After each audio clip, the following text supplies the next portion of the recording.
आज जब हम घर लौट रहे थे, चोर चोर चोर! दीदी जल्दी पुलिस को फोन लगा। अरे तू टेंशन मत ले, ये खत्म होते ही तेरा फोन आ जाएगा। लेकिन कैसे? क्योंकि मैं तेरे फोन पे ये 3 सेटिंग सेट कर दी। वो फोन स्विच ऑफ करने की कोशिश करेगा, लेकिन वो नहीं होगा क्योंकि वो पासवर्ड मांगेगा। इसको सेट करने के लिए आपको सेटिंग्स में जाके मोर सिक्योरिटी एंड प्राइवेसी पर क्लिक करना पड़ेगा। अब require password to power off को ऑन कीजिए और दूसरा एरोप्लेन मोड ऑन करने के लिए ट्राई करेगा, वो भी नहीं होगा क्योंकि मैंने कंट्रोल सेंटर को लॉक कर दी।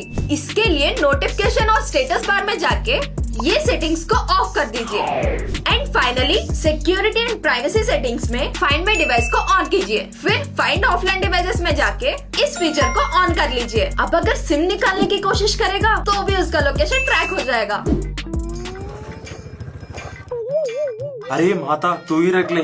ऐसे टिप्स के लिए सब्सक्राइब।